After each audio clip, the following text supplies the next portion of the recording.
2 Samuel chapter 4. When Ishbosheth, son of Saul, heard that Abner had died in Hebron, he lost courage, and all Israel became alarmed. Now Saul's son had 2 men who were leaders of raiding bands. One was named Baanah, and the other Rechab.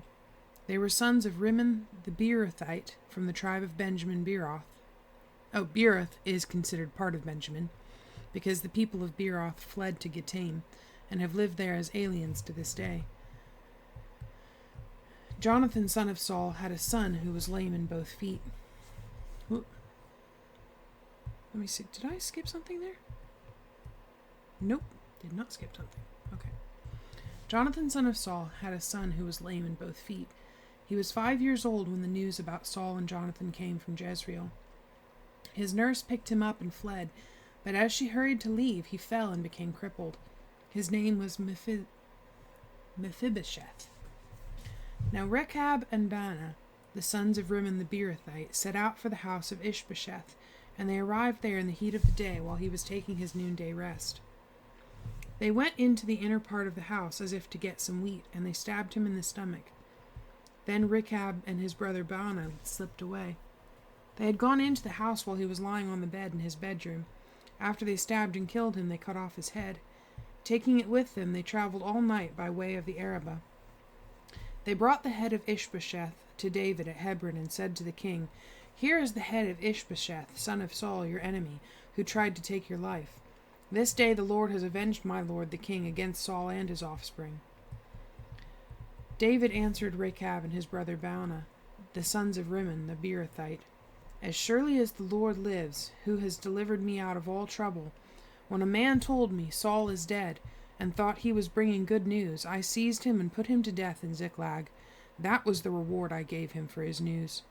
How much more, when wicked men have killed an innocent man in his own house and on his own bed, should I not now demand his blood from your hand and rid the earth of you?"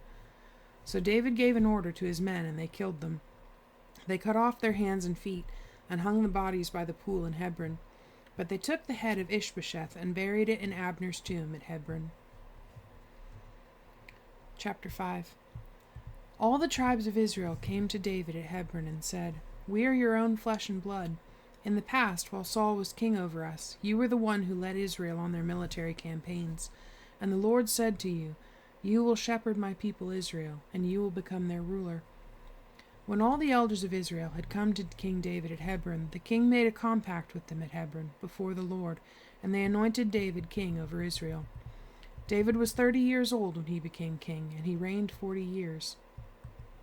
In Hebron he reigned over Judah 7 years and 6 months, and in Jerusalem he reigned over all Israel and Judah 33 years.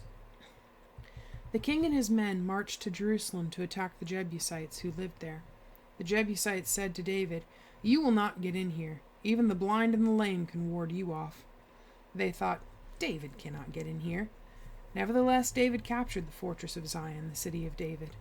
On that day, David said, "Anyone who conquers the Jebusites will have to use the water shaft to reach those lame and blind who are David's enemies. That is why they say, 'The blind and lame will not enter the palace.'" David then took up residence in the fortress and called it the City of David. He built up the area around it from the supporting terraces inward, and he became more and more powerful because the Lord God Almighty was with him. Now Hiram, king of Tyre, sent messengers to David, along with cedar logs and carpenters and stonemasons, and they built a palace for David. And David knew that the Lord had established him as king over Israel, and had exalted his kingdom for the sake of his people Israel. After he left Hebron, David took more concubines and wives in Jerusalem, and more sons and daughters were born to him. These are the names of the children born to him there: Shemua, Shobab, Nathan, Solomon, Ibhar, Elishua, Nepheg, Japhia, Elishama, Eliada, and Eliphelet. When the Philistines heard that David had been anointed king over Israel, they went up in full force to search for him.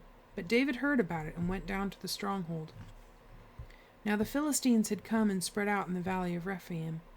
So David inquired of the Lord, "Shall I go and attack the Philistines? Will you hand them over to me?"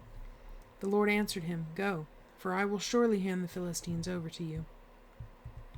So David went to Baal-perazim, and there he defeated them. He said, "As waters break out, the Lord has broken out against my enemies before me." So that place was called Baal-perazim. The Philistines abandoned their idols there, and David and his men carried them off. Once more the Philistines came up and spread out in the valley of Rephaim. So David inquired of the Lord, and he answered, "Do not go straight up, but circle around behind them and attack them in front of the balsam trees. As soon as you hear the sound of marching in the tops of the balsam trees, move quickly, because that will mean the Lord has gone out in front of you to strike the Philistine army." So David did as the Lord commanded him, and he struck down the Philistines all the way from Gibeon to Gezer. Chapter 6. David again brought together out of Israel chosen men, 30,000 in all. He and all his men set out from Bela of Judah to bring up from there the ark of God, which is called by the name of the Lord Almighty, who is enthroned between the cherubim that are on the ark. They set the ark of God on a new cart, and brought it from the house of Abinadab, which was on the hill. Uzzah and Ahio, sons of Abinadab, were guiding the new cart, with the ark of God on it, and Ahio was walking in front of it. David and the whole house of Israel were celebrating with all their might before the Lord, with songs and with harps, lyres, tambourines, sistrums, and cymbals. When they came to the threshing floor of Nacon, Uzzah reached out and took hold of the ark of God, because the oxen stumbled. The Lord's anger burned against Uzzah because of his irreverent act. Therefore God struck him down, and he died there beside the ark of God. Then David was angry because the Lord's wrath had broken out against Uzzah, and to this day that place is called Perez Uzzah.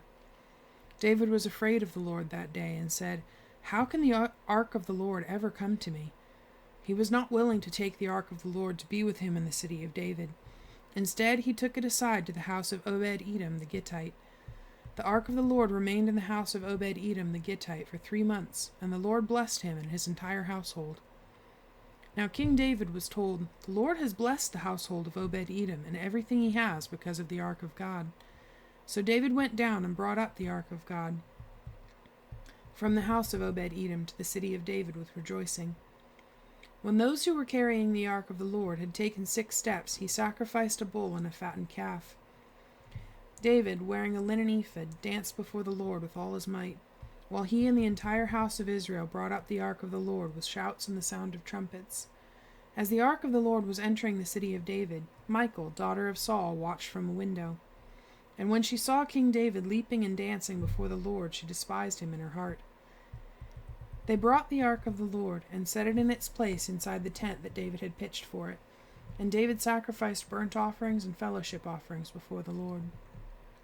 After he had finished sacrificing the burnt offerings and fellowship offerings, he blessed the people in the name of the Lord Almighty.